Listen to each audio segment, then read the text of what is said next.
There are rooms in our lives that exist more in memory than in reality. Chambers of the heart where the light is always slanted a certain way, casting long shadows from furniture that has long since been given away. My childhood bedroom was one such place. It was a museum of a boy I barely remembered being. Its walls painted a pale, optimistic blue that had yellowed with age, its shelves crowded with the dusty relics of forgotten hobbies. And for the past week, it had become the silent, charged stage for a play I did not understand, a space that held not just me, but him, Julian. He was asleep on the makeshift bed I'd arranged on the floor, a nest of spare blankets and a thick mattress topper that was supposed to be a comfortable, platonic barrier between us. But every night, the geography of the room would shift, pulled by some unspoken gravitational force, and the barrier would dissolve. Tonight was no different. I lay perfectly still in my own bed, the one with the old oak headboard my grandfather had made, and I listened. The house was a living thing around us, groaning with the cold of a deep December night, its old bones settling. Outside, a gentle snow was falling, muffling the world, insulating us in a profound and heavy silence. The only sound in the room was the sound of breathing. My own, which I tried to keep shallow and even, a carefully controlled rhythm that betrayed the frantic pounding in my chest. And his, Julian's breathing was deeper, a slow and steady current that seemed to fill the space between us. I had spent years of my life cataloging the nuances of Julian, the way his eyes crinkled when he truly smiled, the low rumble of his laugh, the calloused texture of his hands, but I had never been so intimately acquainted with the sound of him simply existing in the dark. It always started with a sigh, a soft exhalation from the floor, followed by the rustle of blankets. I would tense, my entire body becoming a listening device, every nerve ending straining to interpret the sounds in the darkness. A shifting of weight, a muffled groan, then the slow creak of the floorboards as he rose. I kept my eyes closed, feigning sleep, a performance for an audience of one who was likely not even watching. It was a charade we had both tacitly agreed to, a necessary fiction that allowed this strange ritual to continue. His shadow would fall over my bed, a hulking, gentle shape against the faint moonlight filtering through the window. I could feel the dip in the mattress as he sat on the edge, the air displacing around me. He would wait there for a moment, a pause so pregnant with unspoken things that it felt like a physical weight on my chest. I wondered what he was thinking in those moments. Was he wrestling with himself? Or was it simpler for him, a straightforward search for warmth, for comfort, a moth drawn to the dimmest of flames? Then, the covers would lift, and a wave of cold air would wash over my side before being replaced by the radiating heat of his body as he slid in beside me. He always did it so carefully, so respectfully, as if trying to cause the least possible disturbance, as if he were a ghost trying not to wake the living. He would lie on his back, stiff and straight as a board, occupying his half of the bed with a rigid formality that was almost painful to witness. We would lie there, side by side in the echoing silence, two separate islands in the same sea, so close yet miles apart. The space between us was a live wire, humming with everything we had never said, everything I had felt for a decade. It was a chasm of unspoken history, and every night, he would lie down at its edge, and I would pray he would have the courage to fall in, because I knew I did not. My family had always warned me about Julian, though never in so many words. It was in the tightening of my mother's smile when he'd come to the door, the way my father's questions about his future were always a little too pointed, a little too sharp. Julian was not like us. He came from the other side of town, the side where the houses were smaller and the fences were chain link instead of white picket. He was a creature of impulse and instinct, while we were a family of plans and precautions. He fixed things with his hands, his knuckles permanently stained with grease and grit, while my father managed spreadsheets and my brother studied law. They saw him as a detour, a dangerous current that might pull their quiet, artistic son off his carefully charted course. They saw a boy with a restless energy and a shadow in his eyes, and they called it trouble. I saw that same restlessness, that same shadow, and I recognized it as a mirror of my own. I just hid mine better. We had met in the suffocating ecosystem of high school, two solitary planets drawn into a strange, unlikely orbit.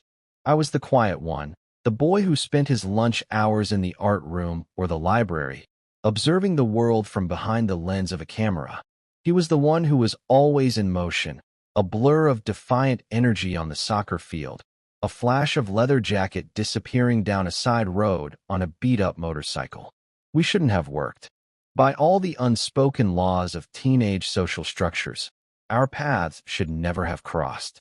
But they did, in the dusty back corner of the school's auto shop, a place I'd gone to photograph the stark beauty of machinery and light, and a place he treated as a sanctuary. He was working on an ancient engine, his brow furrowed in concentration, his movements precise and confident. He hadn't noticed me at first, and I was able to watch him, unseen. There was a grace in the way he worked, a quiet focus that contradicted the loud, rebellious persona he projected to the world. When he finally looked up and saw me, his eyes, a startlingly clear shade of blue, weren't hostile, just curious. "You lost?" he'd asked, his voice lower than I expected. I remember just shaking my head, holding up my camera as my only explanation. He'd stared at it for a long moment, then at me, and a slow, genuine smile had spread across his face, transforming his guarded features into something open and unexpectedly warm. "Take a picture, then," he'd said. "It'll last longer," and I did. That was the first of 1,000 photographs I would take of him over the years, my own secret study of the boy, and then the man my family could never quite understand. Our friendship was forged in those shared spaces of quiet creation, in the fumes of motor oil and the smell of darkroom chemicals. We talked for hours in his garage, surrounded by the skeletons of cars, about everything and nothing. He spoke of his desire to see the world, to feel the grit of it under his fingernails, and I spoke of my desire to capture it, to freeze its fleeting moments of beauty in silver gelatin. We were two sides of the same coin, the wanderer and the observer. He taught me how to change a tire, how to feel the rhythm of an engine. I taught him how to see the way light could paint a story on a rusted fender, how a shadow could hold more emotion than a word. We were a secret language, understood only by the two of us. My feelings for him grew so slowly, so organically, that I barely noticed them taking root until they were an inextricable part of me, a forest grown dense and wild in the landscape of my heart. It was a quiet, hopeless kind of ache, a love that was content to exist in the observation. To be his friend was such a profound privilege that I would never risk it for the selfish need to be something more. I packed my feelings away, stored them in a locked room deep inside myself, and contented myself with the light that spilled from under the door. I went to college 4 states away, and he stayed, working a series of grueling jobs, saving money for a dream of a cross-country trip that never seemed to get any closer. We talked on the phone, our voices a tether across the miles. He'd tell me about the cars he was fixing, the local gossip, the suffocating stillness of our hometown. I'd tell him about my photography classes, the strange and vibrant energy of the city, the ache of loneliness that even 1,000,000 people couldn't cure. We orbited each other from a distance, our friendship a constant, unwavering star in the changing sky of our lives. And now here we were, back in the place where it all began, but everything was different. The catalyst had been a phone call 3 weeks before Christmas. It was late, and Julian's voice on the other end of the line was frayed, stretched thin to the point of breaking. He'd lost his job at the garage after the owner sold the business. The same week, his landlord had sold the small rental house he lived in, giving him 30 days to clear out. And to complete the trifecta of disaster, his long-term, on-again, off-again girlfriend had finally, definitively, ended things. He was adrift, a ship without a rudder or a port. He tried to downplay it, to wrap his desperation in the familiar bravado I knew so well, but I could hear the sheer exhaustion in his voice, the quiet terror of being truly alone. "I'll figure it out," he'd said, the words sounding hollow even to him. "Always do come home with me," I'd said, the words leaving my mouth before I had even fully formed the thought. It was an impulse, a gut reaction to the sound of his pain. For the holidays. Just come stay. We'll figure it out together. The silence on the other end of the line was so complete, I thought we'd been disconnected. Then, I heard him take a shaky breath. Leo, he'd said, his voice thick with an emotion he would never name. You sure? Your family. They'll be fine. I'd lied, or at least, I'd hoped. I'm sure. Just pack a bag. I'll get the ticket. And so he had come. He had arrived at my parents' house with one duffel bag and the weary look of a soldier returning from a long and losing war. My mother had been politely welcoming, her smile a masterpiece of strained cordiality. My father had shaken his hand with a firm, appraising grip, his eyes scanning Julian as if checking for structural weaknesses. They gave him the spare room in the basement, a cold, slightly damp space with a single bed and a small window that looked out onto a concrete well. But after the first night, Julian had appeared at my door, a pillow under his arm, his expression apologetic. It's freezing down there, he'd murmured, looking at the floor. And the furnace, it makes this weird clicking noise. Couldn't sleep. Do you mind if I just crash on your floor? Of course I didn't mind. I would have let him sleep on the ceiling if he'd asked. I had dragged out the spare bedding, trying to make the floor as comfortable as possible, my heart a frantic, fluttering bird in my chest. I had told myself it was nothing. It was practical. My room was warmer, quieter. It was just two friends, one helping the other. It was a story I repeated to myself over and over, a mantra against the rising tide of hope that threatened to drown me. But then, on the second night, the floor became the edge of my bed. And on the third night, the edge of my bed became the space beside me. And this ritual was born. This silent, nightly migration that was both the sweetest torture and the most profound comfort I had ever known. Tonight, as he lay beside me, the silence stretched on longer than usual. The initial stiffness in his body had begun to relax, the rigid line of his shoulders softening as sleep, or the pretense of it, began to take him. I listened to his breathing deepen, and I allowed myself a small, secret luxury. I turned my head on my pillow, just an inch, so I could see the outline of his profile in the gloom. The sharp angle of his jaw, the straight line of his nose, the dark sweep of his lashes against his cheek. He was beautiful, in a way that felt raw and real, like an unpolished stone. He was a collection of scars and calluses, of quiet strength and hidden vulnerabilities. He was the man my family warned me about, and he was the only home my heart had ever known. My own exhaustion was a heavy blanket, but sleep felt like a betrayal, a waste of these precious, terrifying moments. My mind was a whirlwind of analysis, replaying every moment of the day, searching for clues, for signs. Had he held my gaze for a second too long over breakfast? Was the brush of his hand against mine as we washed the dishes accidental or intentional? I was a detective in a case with no evidence, a cartographer trying to map an unknown land based on shifting sands. It was madness. I was imbuing the simplest of gestures with a universe of meaning, building a cathedral of hope on a foundation of maybes. He was hurting, he was lost, and I was his friend, his safe harbor. That was all this was. He was seeking comfort, and I was reading it as affection. It was a dangerous, foolish game, and I knew I would be the only one to lose. As if he could hear the frantic turn of my thoughts, he shifted beside me. He rolled onto his side, his body turning towards mine. My breath caught in my throat. This was new. He had never done this before. His arm, which had been lying between us, now lay draped over my waist, his hand resting lightly on my hip. His face was inches from mine, so close I could feel the warmth of his breath against my cheek. My body went rigid, every muscle screaming. I was paralyzed, caught between the instinct to pull away and the overwhelming desire to lean in, to close the infinitesimal distance between us. His hand was a brand, a point of searing heat that seemed to send electricity through my entire system. I could feel the rough texture of his palm through the thin cotton of my t-shirt, the weight of it both a comfort and an agony. I lay there, scarcely breathing, for what felt like an eternity. I listened for a change in his breathing, a sign that he was awake, that this was a conscious act. But it remained deep and even. He was asleep.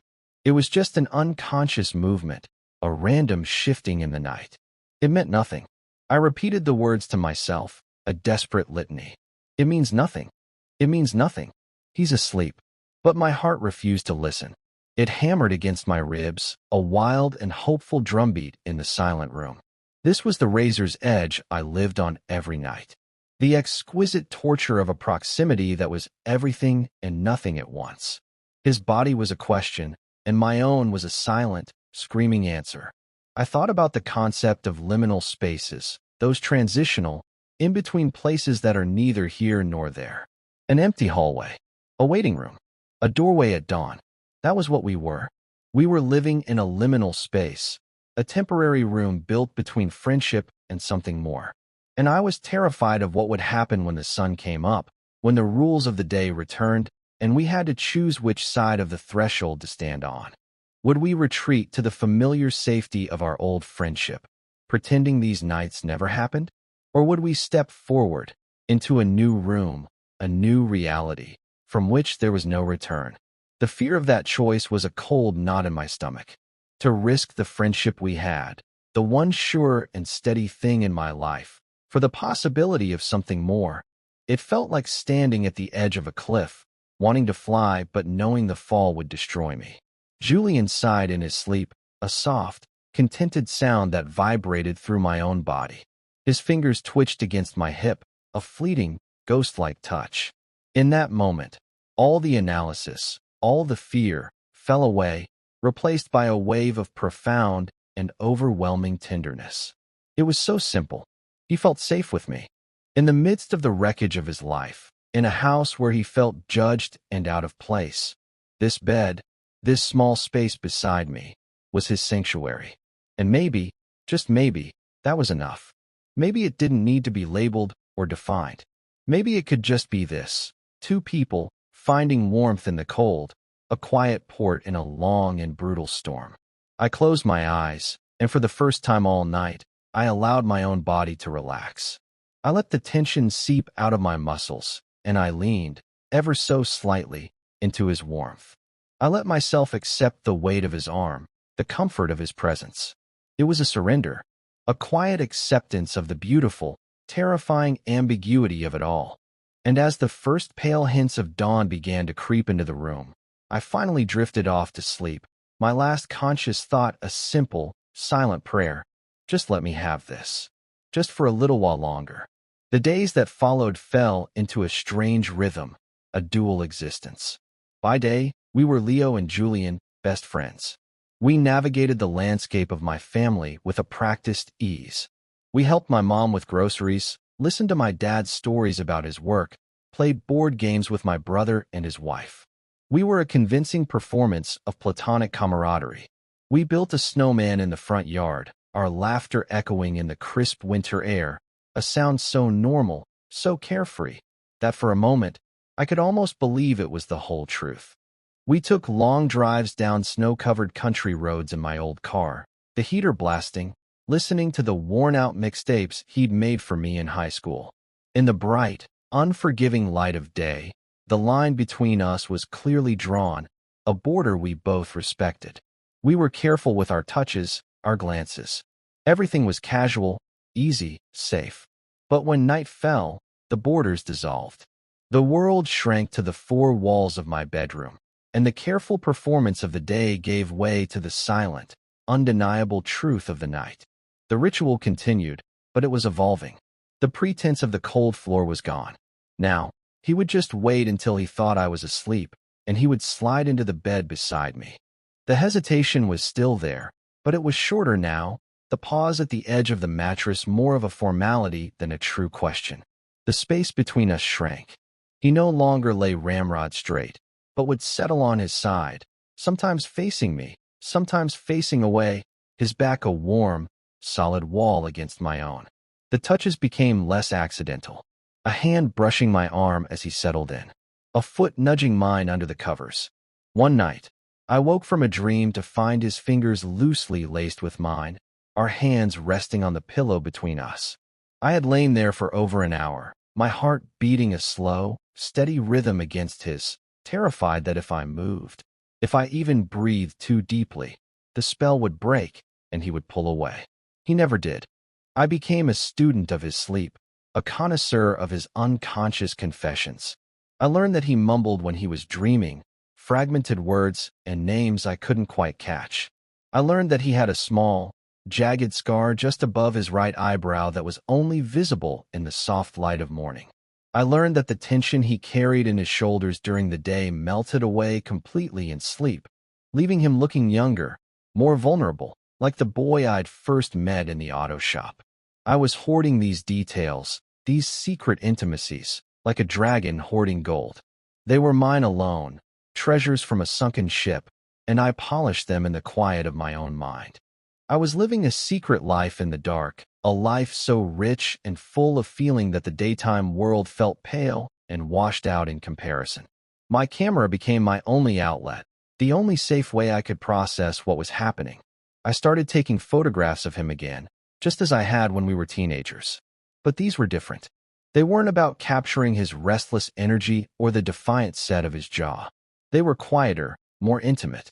I took a picture of his hands, calloused and capable, as he carefully repaired the broken chain on my mother's necklace. I took a picture of his profile as he stared out the window at the falling snow, his expression lost and contemplative. I took a picture of the indentation his head left on the pillow next to mine in the morning, a ghost of his presence, a secret I could keep in plain sight. My camera allowed me to look, to really see him, in a way that felt too dangerous, too revealing, to do with my naked eye. The lens was a shield, a buffer between the overwhelming intensity of my feelings and the fragile reality of our situation. Through it, I could love him safely. The tension was building, a slow, steady increase in atmospheric pressure before a storm. I could feel it in the air between us, even during the day. The silences were longer, freighted with more weight. The casual touches lingered for a fraction of a second too long. We were like two dancers circling each other, waiting for the music to change, waiting for one of us to make the first move, to lead us into the next step. I knew it couldn't last. This beautiful, fragile bubble we had created was bound to pop. The holidays were drawing to a close. Soon, we would have to leave the sanctuary of this room, this house, and return to the real world, a world that would demand answers, definitions, labels. The thought filled me with a cold, creeping dread. It happened on New Year's Eve. My parents had gone to a party, and my brother and his wife were out with friends. The house was empty, save for us. We had declined all invitations, content to see the year out in the quiet of our own company. We made a fire in the hearth, the flames casting a warm, flickering glow across the living room. We sat on the floor, on opposite sides of the coffee table, drinking cheap champagne from my mother's good crystal glasses and talking. We talked for hours, more than we had in days. We talked about the past year, the wreckage of it for him, the quiet uncertainty of it for me. We talked about the future, a vast, foggy landscape that seemed both terrifying and full of a strange, fragile hope. As the night wore on, the conversation slowed, the spaces between our words growing longer. We moved to the couch, sitting closer than we normally would, our shoulders almost touching. The fire crackled and spat, the old grandfather clock in the hall ticking a steady, solemn rhythm towards midnight. I could feel the heat of him beside me, a constant, grounding presence. The air was thick with a familiar, unspoken tension, but tonight it felt different. It wasn't anxious or fearful.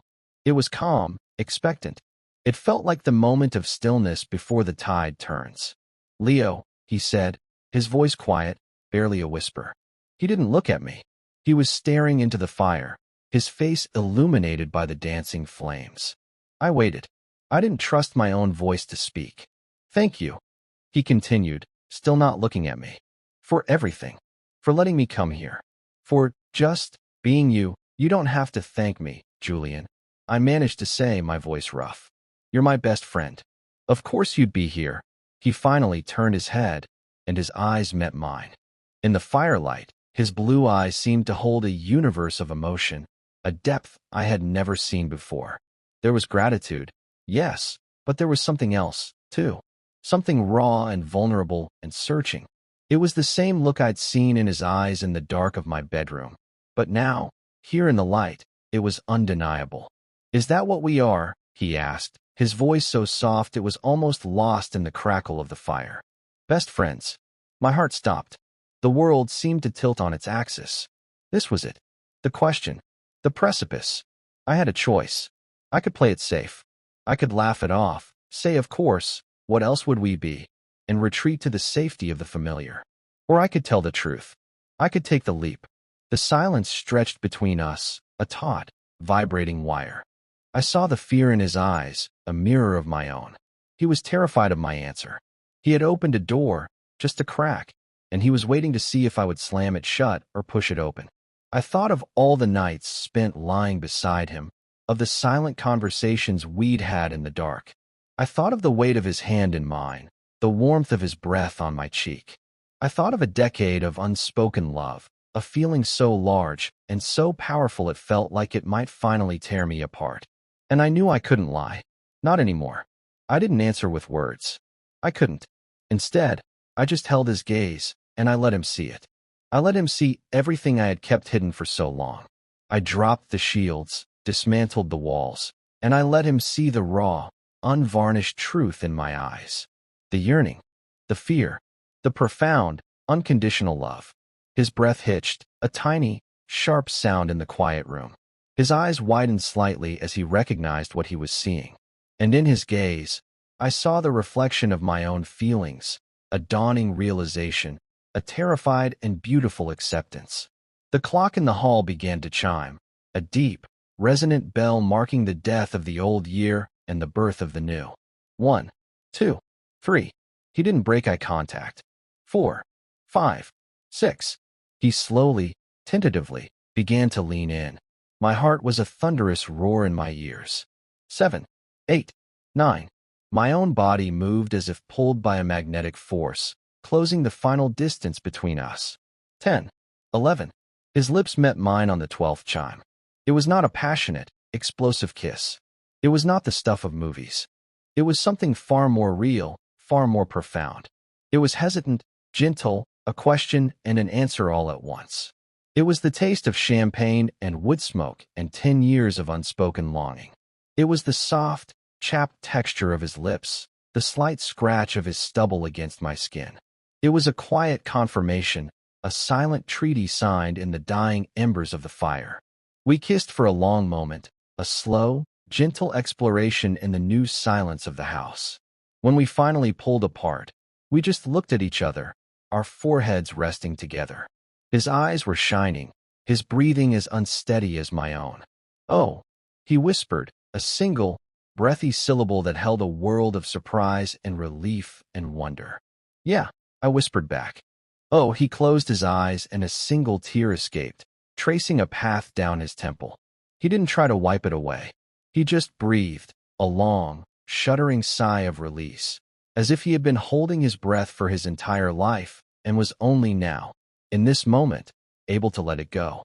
And I knew, with a certainty that settled deep in my bones, that nothing would ever be the same. We had crossed the threshold. We had stepped into a new room, together.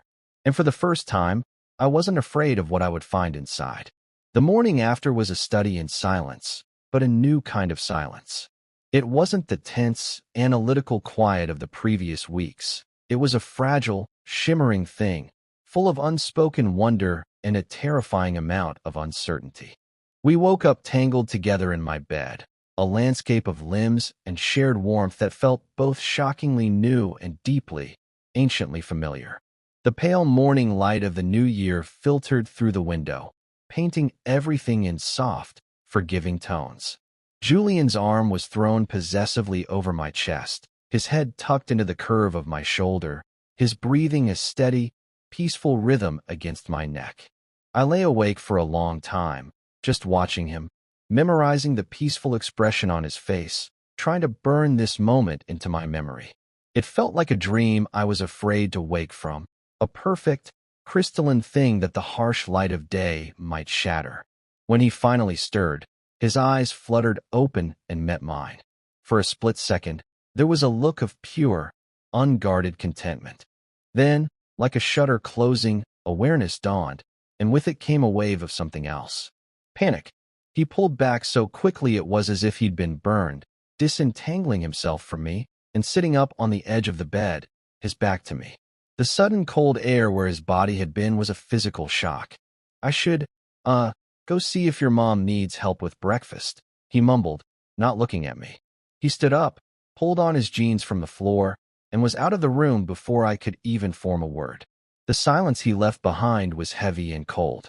The fragile, beautiful thing we had shared the night before seemed to evaporate in the morning air, leaving behind a residue of confusion and a sharp, piercing ache in my chest.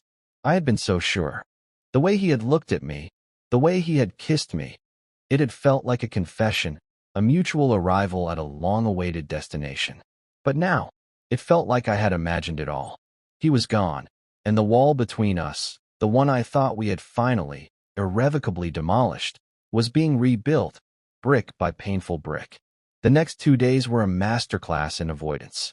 Julian was a ghost in the house, a phantom of polite smiles and one-word answers. He found reasons to be busy, to be anywhere but in the same room as me. He helped my dad fix a leak under the sink, a project that conveniently took an entire afternoon. He went for long, solitary walks in the snow, returning with his face flushed from the cold and his eyes distant and unreadable. He spent hours on the phone in the basement, talking in low, urgent tones, presumably about job prospects or housing, but it felt like he was building an escape route, a way out of this house, a way away from me. The nights were the worst. The ritual was broken. He didn't come to my room. He slept in the cold, damp basement, the closed door a clear and painful message. I lay alone in my bed, the space beside me a vast, empty expanse that mocked me with the memory of his warmth. The silence in my room was no longer full of possibility. It was an echoing void, filled with my own anxieties and the frantic, looping replay of our kiss. Had I misread everything? Had he been drunk, lonely, and desperate on New Year's Eve, and I had simply been a convenient port in a storm? Was he now filled with regret, with disgust? The thought was a physical pain, a sharp, twisting knife in my gut. The man my family warned me about, maybe they were right. Not because he was trouble, but because he was a storm that could break my heart, and I had willingly, foolishly, sailed right into his path. The frustration and hurt began to curdle into a quiet anger. An anger at him, for his cowardice, for his confusing signals, for making me feel like I had done something wrong. But also, an anger at myself, for my passivity, for my lifelong habit of observing instead of acting. I had let him be the one to initiate everything. The nightly migration to my bed, the vulnerable question by the fire, the first move to kiss me. I had been a passenger in my own love story, and now that the driver had gotten scared and abandoned the wheel, I was left stranded. I realized I couldn't let it end this way. I couldn't let a decade of friendship and a moment of breathtaking honesty be erased by 2 days of fearful silence. I deserved an explanation. We deserved more than this ghosting, this slow, painful fade to black. I found him in the garage, the place where our friendship had begun. It seemed fitting. He was leaning against the workbench, staring at the half-disassembled engine of some long-forgotten lawnmower, his hands shoved deep into his pockets. The air was cold and smelled of gasoline and dust, the scent of our shared history. He didn't seem to hear me approach. "Julian," I said, my voice steadier than I felt. He flinched, his shoulders tensing. He turned slowly, his face a mask of exhaustion and conflict. He looked like he hadn't slept in days. "Hey," he said, his voice flat. "We need to talk," I said, skipping the small talk. There was no room for it anymore. "I need you to talk to me. What's going on? What happened?" He looked away, his gaze falling to the oil-stained concrete floor. "Nothing happened, Leo. I've got a lot on my mind. Trying to figure out my next move." "Don't," I said, my voice sharp with a pain I couldn't hide. "Don't do that. Don't pretend New Year's Eve didn't happen. Don't treat me like a stranger." He let out a long, ragged breath, a sound of pure frustration. He ran a hand through his already messy hair. I can't do this, Leo. Can't do what? I pressed, taking a step closer. Can't talk to me? Or can't handle what happened between us? He finally looked at me, and his eyes were full of a raw, desperate panic that stole the anger right out of me, leaving only a deep, aching sadness. Both, he whispered, his voice cracking. I don't know what I'm doing. I come here, my life is a complete wreck, and you're just good. You're so damn good to me. And I take everything you offer, and then I do that. I kissed you. What the hell was I thinking? What were you thinking? I asked, my voice softening. I wasn't accusing him. I genuinely needed to know. I don't know, he exploded, his voice echoing in the cavernous garage. It felt right. In that moment, sitting there with you by the fire, it was the only thing in the world that made sense. Everything else was falling apart, but you were solid. You were there. And I wanted to be closer to that. To you. He slumped against the workbench, burying his face in his hands. His shoulders shook with a silent sob. And the next morning I woke up and I just panicked. All I could think was, what have I done? I've ruined everything. Our friendship. I've made you think. I don't even know what I am, Leo. I've only ever been with women. This isn't me. The words, this isn't me, were a blow, but I could hear the confusion and fear behind them, not conviction. He wasn't rejecting me. He was rejecting a part of himself he didn't understand and was terrified of.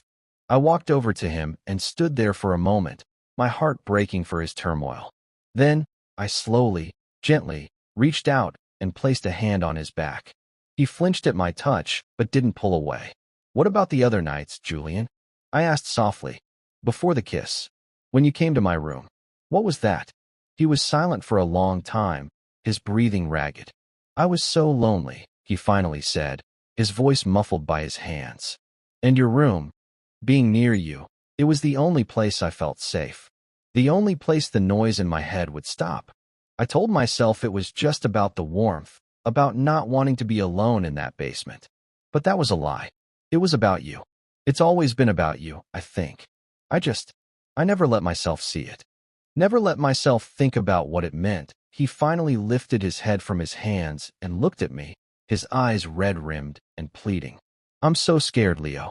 I feel like I'm standing on the edge of something, and I don't know how to jump, and I don't know how to go back. In that moment, all my own hurt and confusion vanished, replaced by a clarity so sharp and bright it was like a beacon.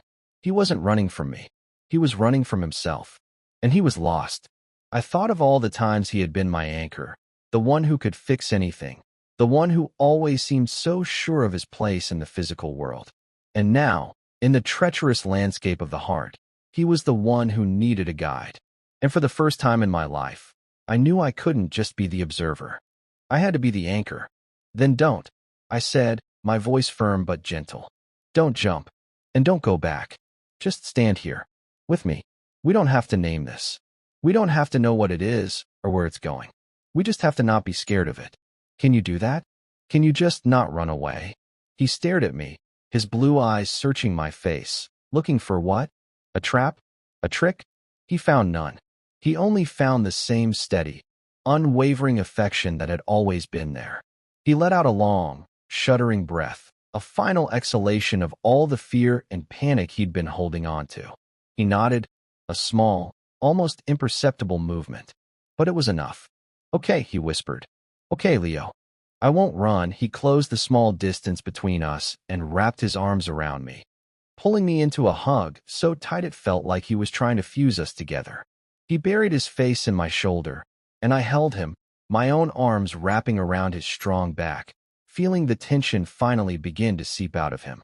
We stood there for a long time, in the cold and the quiet of the garage, holding on to each other like two survivors of a shipwreck. It wasn't a passionate embrace.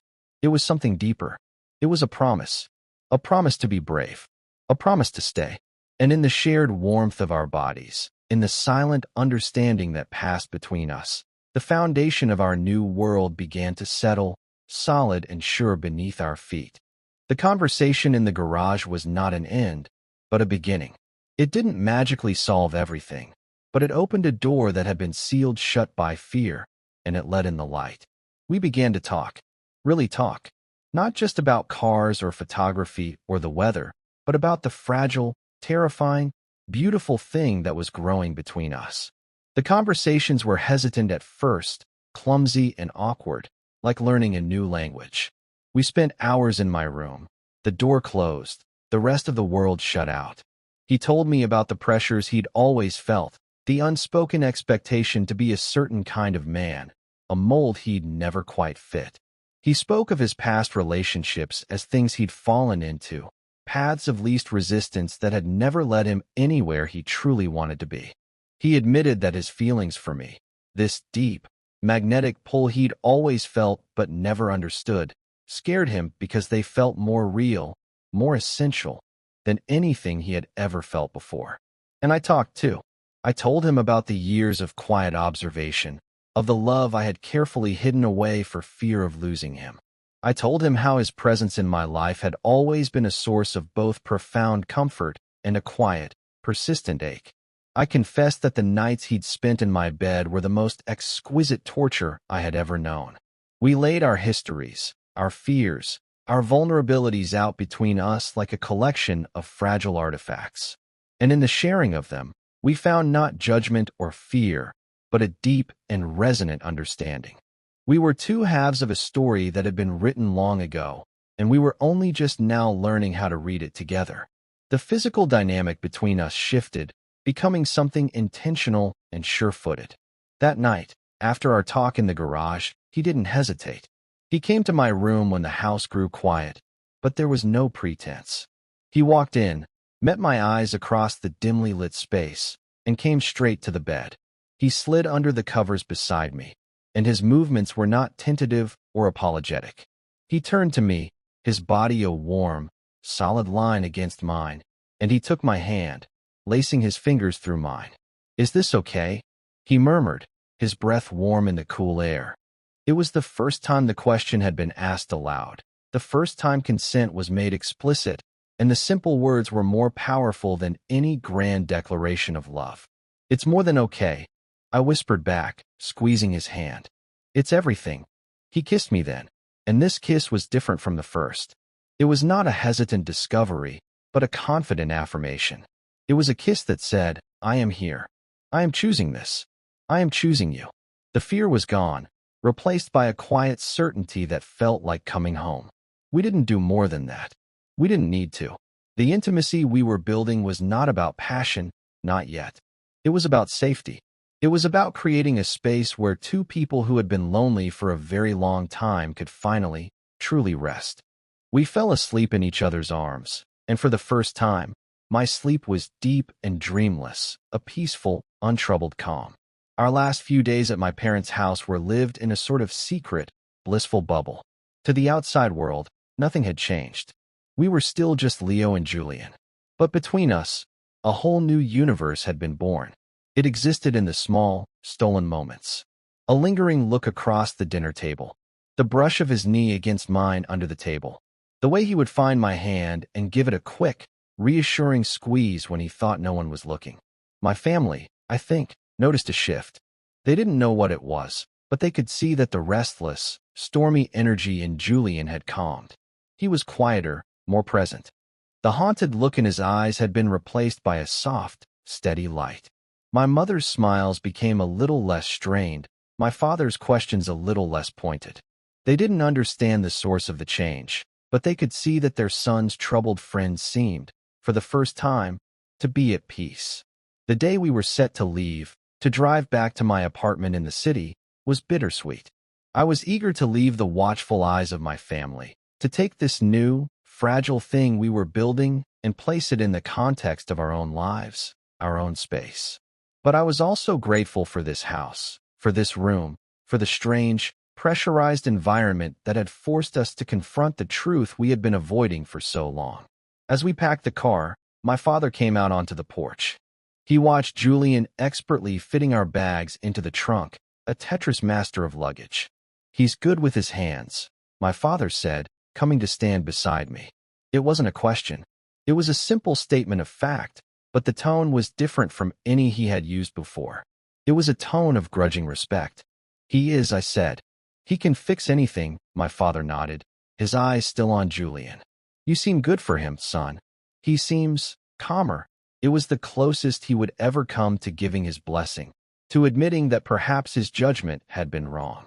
It was a small thing, but it felt monumental. It was an acknowledgement that the warnings he had given, the fears he had held, were perhaps unfounded.